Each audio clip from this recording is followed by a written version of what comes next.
Welcome back to Brashonomics. It's always fun to talk about the traffic. As we look down, there always is traffic. So it's interesting that people choose to commute to live in the neighborhood they want, and just the difference between, I guess, what's important to different people, and making sure that the real estate agent that you choose is capable of asking you the right questions so that you don't think the commute will be worth it, only to find out that it is not. Joining us now, Jeff Erdman, the Vice President and Partner of Lakeshore Corporation, a company that acquires, develops, redevelops, and manages properties throughout the Pacific Northwest. For the first time, I introduce you, Jeff. How are you? Good. How are you? Thank you for having us. Yeah, my pleasure. And, it's always, we talk a little bit about investment real estate on our show, and a lot of people seem to be leaning towards getting involved in buying properties because, market's up, rates are down. And sometimes they aren't necessarily very good at being a landlord. It sounds a little sexy. I own property, right? Right, yeah, and, exactly. As we always make fun of the shows on, on HGTV, they make it look real easy. But finding good tenants, which is a huge part of this, since those are typically the people who are paying you, is not always as easy as it sounds, is it? No, not at all. And there has been some change as of this last June here, June 2012, just with disclosures that now the landlords have to give to the tenants, for criteria reasons. How are we going to screen? What are we looking for as far as tenant screening? And those now need to be disclosed either in writing or posted, so for us, like on a website or something as such. Those need to be set forth, and a lot of landlords just don't know those new laws. They come out so often, real similar to like the mortgage industry and everything as such. They come out very often, and they're scrutinized by tenant advocacy groups that, want to make sure that the tenant has the fairness of landlord. So what is some of the criteria that maybe a landlord should be looking at? Well, obviously, credit and credit items are really important to consider. Criminal and sexual background checks are really important. Employment, obviously, to make sure somebody's employed. And then, obviously, one of the most important things that we look at is their past tenant history and or mortgage history if they're moving here or selling or doing something as such. Those kind of items kind of put together and will give you an idea of what the tenant looks like. Yeah, it sounds to me a little bit like a mortgage, a real mortgage application or buying a house. I know the applications can almost be pretty similar. Right. And I think a lot of people as a landlord on the private side, they look to scrutinize real similar like a mortgage. And we're not really looking for that per se. If you really want to look at a tenant, as you know, probably working with credit reports, there's a huge difference between somebody with a 640 credit score, positive or negative.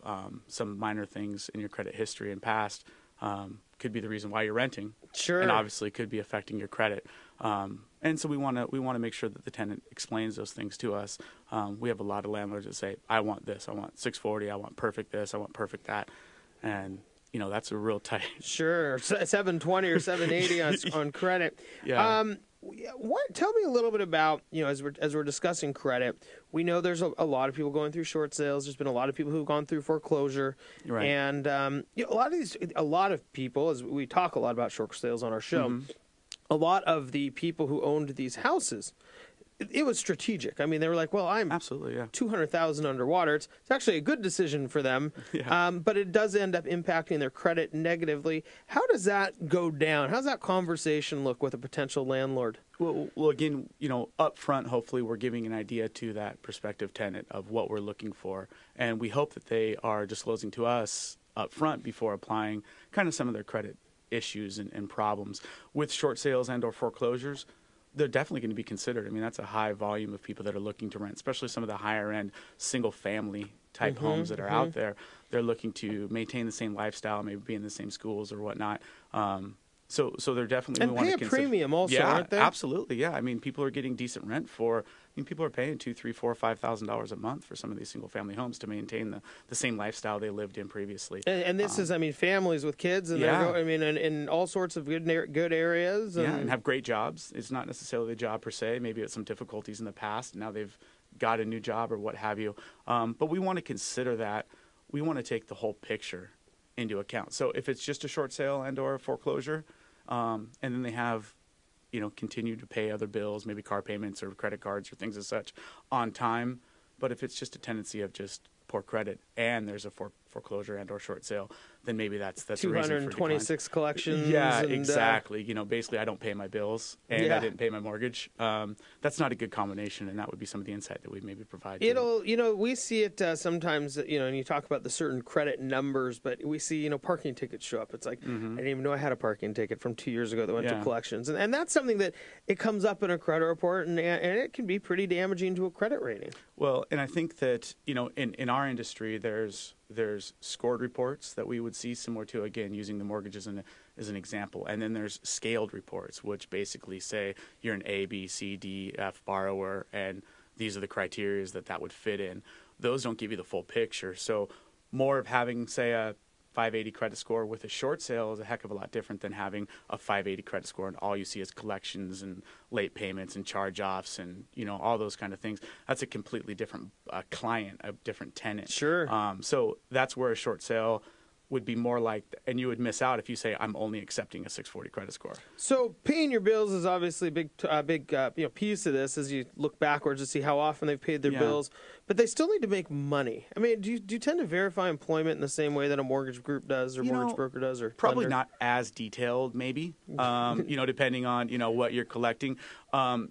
We bank on a verification of employment to make sure that they're employed, and then we also collect a pay stub. Just to make sure that it coincides with the amount of money that they're telling us they make on a monthly basis. No blood draws and stuff like we gotta do these days. Like I work for Uncle Vic, those things don't necessarily cut it. But we want to just make sure that they're employed and that they have a pay stub that coincides. Does with anything money. funky ever go on with that? Oh, yeah. Again, probably similar to the mortgage industry.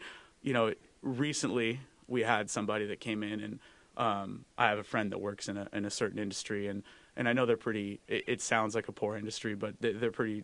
They scrutinize their employees quite a bit. And my one of our associates, that was one of the leasing gentlemen, had said, this girl, she makes $80,000 a year selling XYZ, and I was like, oh wow, that's a lot, because I know this particular industry, and she came in and she's a nice looking college looking girl, and I just told my guy, there's no way she makes 80 grand.